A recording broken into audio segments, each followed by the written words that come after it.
How's it going, everybody? Covert Breakout here, and today I'm going to be talking about a topic that I haven't seen too many other people talk about, chest rigs and the application for the prepared citizen. That's a joke. There's a lot of conversation about chest rigs, whether that be which one should I purchase, how many magazines do I need to carry, and what gear should I be carrying. And you'll see various schools of thought, whether that's coming from the prior law enforcement or military applications, clear down to the average everyday citizen. Today I'm going to be sharing a little bit of my personal opinion towards this topic, as well as my preferred chest rig setup. So my experience, like I said, I have no prior military or law enforcement experience. Everything that I'm going to be talking about today is just my personal take on what gear that I choose to prepare and have close by me to protect my family, friends, and community.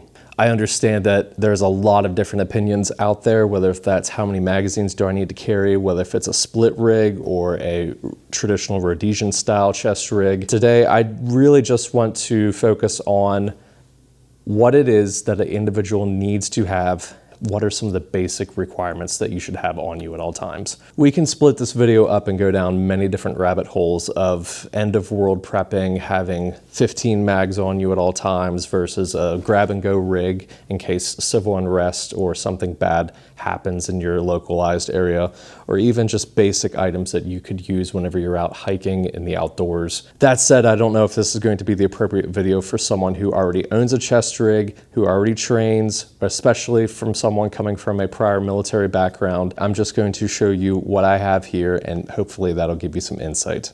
When you look at a chest rig in its most basic form, it is a piece of nylon kit that holds things to you. Depending on the situation, you're going to need various things on you, whether that be an increased capacity of rifle magazines, or if you're going to be navigating through forests and you might need a compass and a protractor, versus if you're doing a long-term sustainment operation, you might need to look at things such as water purification, emergency essentials such as fire starter, things like a fixed blade knife. Or if you're doing low profile operations such as security for your local church or your community, you might just need 1 or 2 pistol magazines, a radio, and some medical. So depending on your situation, you're going to find yourself in this dilemma of what is it do I really need to have on me at all times? That is going to dictate what kind of chest rig that you ultimately are using. There are going to be a lot of people out there that say that you need to spend top dollar on your chest rig because your chest rig itself is a vital part of your overall loadout. Not necessarily the things that are on you, but the chest rig itself needs to be a high quality and it needs to be something that is absolute top dollar. I have seen lots of high dollar items on various levels fail in my own personal experience. One of them being coming from a major nylon manufacturer here in the United States. You can look back at some of my previous videos. I'm not going to say their name because I don't feel like I should be dragging down a company who's trying to do good. But I've had some of their pouches fail. And thankfully, their warranty company has stepped in. They were able to provide me with the customer service that I need to get those fixed. The entire loadout, whenever it was all said and done, was as much as some PSA rifles. So that said, I don't necessarily subscribe to the thought process that everything absolutely needs to be top dollar. I think it is more important that the items that you have in your chest rig and the knowledge that you have up here is going to be far more beneficial than having a top dollar chest rig that you don't know how to use. That is ultimately what is going to make you a very capable, prepared citizen and not a loot drop for someone else. We'll get into what I have here in just a minute. I just want to point out a surplus option that works well, and a lot of people may overlook this because it is definitely in the budget category. This is a United States Marine Corps TAPS rig. You can find these on the surplus market for $60, $70. You might notice that this is green. I have used Rit Dye to dye this into a closer color spectrum to the Ranger green. I know there are probably some grunts out there right now that are hyperventilating and chowing down on their last bit of crayons whenever they say that I dyed their coyote brown chest rig to a Ranger green, but it is a preferred colorway in my local area. Being in Pennsylvania, we have a lot of greens year round, and as well as it doesn't hold as much of the military characteristics that you will find with multicam and coyote brown. Why I say that and why I feel that that's important is this chest rig that I have here is not just something that I have for a grab and go rig whenever things go sideways. Aside from the rifle magazines, I take this out hiking. I take us out hunting. These items that I have in here are things that I would already be taking with me out hiking anyway. And with this being a Ranger green colorway, it doesn't scream military or gun guy that much. I understand that if you know what this is, you're going to be able to pinpoint me out in a second and say, he's probably packing, he's probably a prepared citizen. But to the average person, they simply will not notice. That's been my experience. So let's get into this chest rig. This is a Mayflower UW Gen 4 chest rig. And I got this for a really good deal. I've had one of these prior that I sold to a really good friend, and I went a different route and used other kinds of chest rigs for a while, and then I eventually circled back to this, primarily because everything is hard sewn as far as all of my pouches, and it is able to get everything right up in front, right where I need it. I paid $160 for this. I know that might be a little steep compared to other chest rig options that are out there, but like I said prior, I was coming from a different manufacturer who specialized in modular Velcro-based accessories for their chest rigs. And over time, what I found out that I was spending an exuberant amount of money to get modularity in places that I simply did not need that modularity. Some of the styles of chest rigs now are a simple placker with an expansion wing that either gives you extra pouches or extra sections of MOLLE that allow you to attach pouches. And all of that is additional cost. For you to have a chest rig that is grab and go right out of the box for its price point, that already comes with all of your tie downs, all of the Velcro, your H harness and everything like that, all of your clips that you need to just start plugging in items, I think is very beneficial, especially whenever you're looking at your first chest rig. You might not know exactly what it is you need for every mission. So to build a mission specific chest rig that only works well in one area, and then to make that modular, is kind of how I see a lot of manufacturers moving these days as far as products. And with that comes a very high cost. I think that's very unreasonable for someone who's just getting into this and wanting to be prepared for their families. I'm not knocking those companies that do that. I just found that over time I was spending way too much money buying things for this modularity concept that simply didn't serve me better than something that was already pre-built and ready to go. So let's talk about what I have in this. 4 mags right up front, and they are with a retention lanyard, and I am able to easily get to these mags on me whenever I need them. And if I really wanted to, I could take those off, but I think it's important to have retention on your magazines, especially if you're getting into the prone or any compromised positions, if you're out into the field. And back to what I was saying about I like to use chest rigs whenever I'm out hiking and doing hunting and other outdoor recreational activities. I can insert other items into this, such as a GPS or a water bottle or something like that.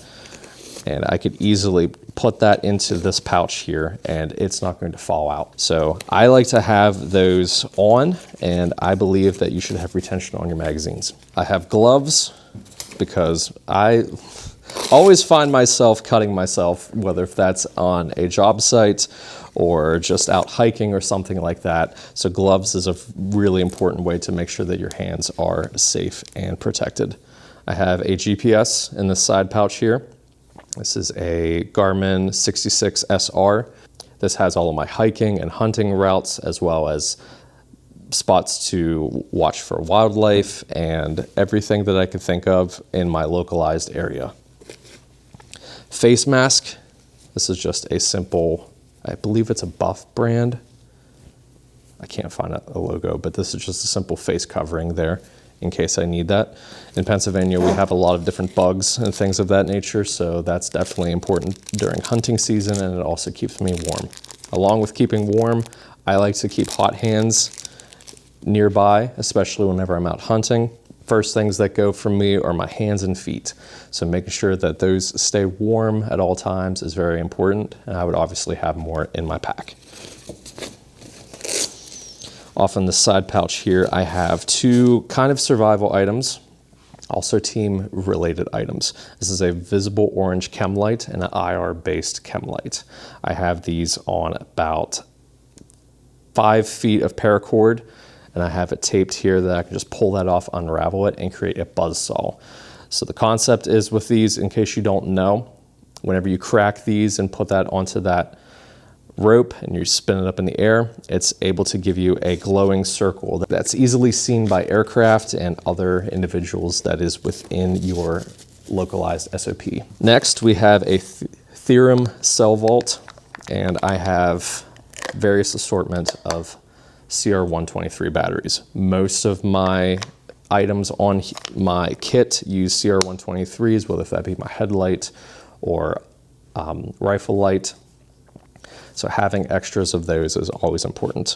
Next, we have a headlamp. This one does both visible and IR. I do own night vision, so having the ability to have a IR strobe to be able to communicate to other people is very important for me in my personal preparedness plan, as well as the ability to have red light. Next, we have camo face paint, and this one is a little bit different than the USGI ones because it has a signal mirror on the inside. Obviously, that's so that you can see exactly what kind of pattern that you're drawing onto your face. But as you can see there, I'm able to also use this as a signal mirror. This is a 2-in-1 item. Next, we have a military lens static compass with a tritium insert. I have this one shock cord into my pouch there because this is very important. I don't want to lose it, so I just have it tied down there on the inside of that drain hole. Next, we have a Surefire. I believe this is the G2 white light. When I bought this, I believe it was $60. It's nothing too crazy, but it does give you the white light advantage in case I need that in a tactical situation.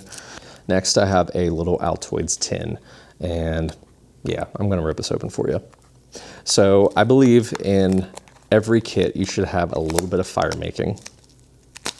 And inside of this, I have various things. I have these fast fires, which are cubes that you can shave down with a knife, and it gives you a rapid combustion source of fire tinder. I also have these swabs, which are essentially cotton balls soaked in Vaseline, as well as a few stormproof matches and a Bic lighter that's wrapped in Ranger bands. The Ranger bands are kind of there just to make sure that the gas doesn't leak out of the Bic lighter, but they can also be used as a tinder source. Next, we have a Leatherman Mutt. This is the military version of the Leatherman. It has a lot of nice cleaning features, such as a carbon pick for my rifle, as well as a few different tools that are custom for the AR-15 platform, as well as various survival items such as a saw, as well as a knife. Next, we have a cat tourniquet off to the side there, ready in case I need that. On this side, I have this general purpose pouch area kind of dedicated towards medical. Inside, I have 1 pack of bleed stop. You can find these pretty much anywhere at your local Walmart or your sporting goods store. This is nice in case you have a cut that doesn't necessarily require quick clot. You can just rip that open, throw it onto the cut. Next, I have several Band-Aids. Like I said, I'm always finding myself in a situation to where I'm bleeding, even if it's on something small. So having something as simple as Band-Aids really is beneficial. Inside this pouch is essentially a basic IFAK. I have quick clot combat gauze in case I really need to stop massive amounts of bleeding. I have 2 chest seals. I have gauze in here, as well as emergency trauma dressing. On the bottom here, Tasmanian Tiger makes this. It is a signal panel. It's 2-sided. See, this is high vis orange here. Essentially, it is a VS17 panel. And I can take this out and mark something if I need to, and I can also signal to others in case I might need help, or that might be our form of communication. This panel up front might seem a little bit excessive to some. With my personal experience with hunting, There have been several times when I take a shot at a deer and start to track it. It's always nice to have something high vis that I can drop right where I took that first shot and be able to mark in case I need to backtrack and see exactly where I took that shot. Maybe I didn't put my azimuth correct on the first go around and I need to retrack. So having something that you can rip out and then place it right next to your ruck is very important. And like I said, you can use that for signaling. On the inside, I have a map. I'm not going to show you the coordinates of it because this does have my location. I don't want to dox myself, but I will put where I got this map since I know a lot of people ask about it. This is a waterproof map. I purchased this online. I forget who the company is, but I'll mention that in the description down below. And it has the full quadrant of my local area, and you can purchase them online and they will ship them to your door. You can also use things such as waterproof paper or laminated paper that you simply print off online with your local area. And you could even go as far as purchasing Right in the Rain paper. This is a Right in the Rain notebook. They make 8.5 by 11 sheets that you can run through your printer and be able to have waterproof paper of whatever information that you want, whether if that's plans, SOPs with you and your family, or maps of your local area or other sensitive information. That said, this is a Right in the Rain notebook, like what I mentioned, with a pen and a protractor that I can then take and use this to figure out more detailed information with my local area with my map. So that's everything that I have in this chest rig. I know there are many different schools of thought as to how many mags I should carry. What about water? What about water purification? What about a radio? Understand that this is just things that I have in a grab and go situation for my preparedness plan. This chest rig, if I don't know what is going to happen in my local area and I need to take one piece of kit and my rifle, this is what I'm taking. If I have the insight of what's going to take place beforehand, I might opt for more magazines. I might opt for more medical, something like a radio. If I know that I'm going to be communicating with others, I better take a radio. And as you can see with how I have everything configured, there's no real space for a radio. These are just items that I have in a general loadout ready to go at any moment, and then I can swap those out, put them in my BDU, put them in my ruck, or maybe have like a little fanny pack or something that I put right down below this chest rig and fill that full of all of my medicals, so then I then have the ability to carry 2 extra magazines.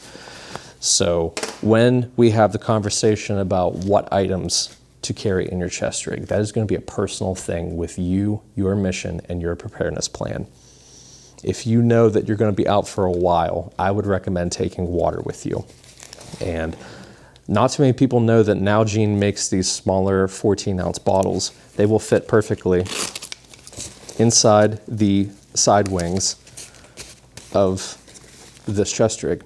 I could have 2 of them here and essentially have a quiet way to have water here, and if I knew that I was going to need water, I would then also consider purification tablets or other forms of water filtration, and I might also want to move that onto my chest rig as well. If I know that I'm going to be in a situation where I need to do observation, I might want to consider carrying binoculars or save space and carry a single binocular. If I'm going to be ranging, I might want to have a rangefinder, so then I can quickly have that on my chest rig, be able to scope out the distance of a target or a game animal and be able to take that shot accurately.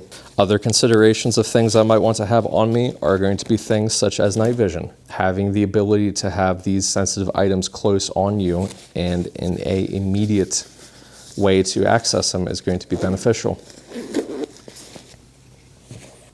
It all comes down to what it is that you are trying to do in whatever mission you find yourself in.